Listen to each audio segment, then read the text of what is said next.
Hello అందరికీ welcome to my channel. నోట్లో వేసుకుంటే వెన్నెలా కరిగిపోయేటటువంటి కట్టె పొంగల రెసిపీని ఈ నవరాత్రి స్పెషల్గా షేర్ చేస్తున్నాను. ఈజీ అండ్ క్విక్ రెసిపీ కాబట్టి బ్రేక్ఫాస్ట్గా కూడా చేసుకోవచ్చు. ముందుగా స్టవ్ వెలిగించి కడాయి పెట్టుకొని 1 కప్పు దాకా పెసరపప్పు వేసి లైట్ గోల్డెన్ బ్రౌన్ కలర్ వచ్చేదాకా వేయించుకోవాలి. ఇప్పుడు కుక్కర్ పెట్టుకొని 1/2 కప్పు దాకా వెన్న వేసి అది మెల్ట్ అయ్యాక వేయించుకొని కడిగి పెట్టుకున్నటువంటి కప్పు పెసరపప్పుని, కప్పు బియ్యాన్ని కుక్కర్లో వేసి వెన్న బాగా పట్టే వరకు 1 నిమిషం పాటు వేయించుకోవాలి. ఎసరు కోసం సైడ్ ఇంకో బర్నర్ మీద కప్పుకి 3 కప్పుల చొప్పున మొత్తం 6 కప్పులు వాటర్ని బాయిల్ చేసుకోవాలి. ఇప్పుడు హాట్ వాటర్ని పప్పు బియ్యంలోకి వేసి బాగా కలిపి కుక్కర్ మూత పెట్టి మీడియం ఫ్లేమ్లో 3 విజిల్స్ వచ్చేంత వరకు ఉడికించుకోవాలి.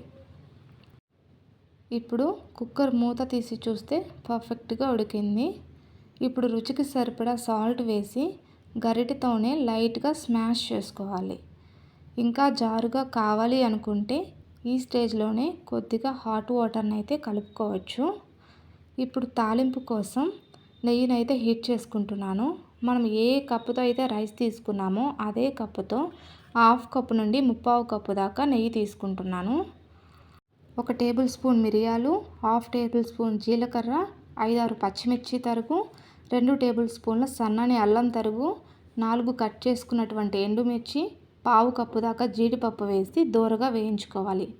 అలాగే 2 రెమ్మల పచ్చి కరివేపాకు, 1/2 టీ స్పూన్ ఇంగువ వేసి ఈ తాలింపుని పొంగల్లో వేసి బాగా అంతా కలిసేలాగా కలిపి ఒక 10 నిమిషాలు సిమ్లో పెట్టి ఉడికించుకుంటే ఫ్లేవర్స్ అన్నీ పొంగల్కి పడతాయన్నమాట.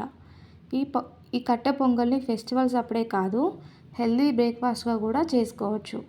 ఈ రెసిపీ మీరు ట్రై చేస్తే మీకు ఎలా వచ్చిందో నాకు కామెంట్ చేయండి.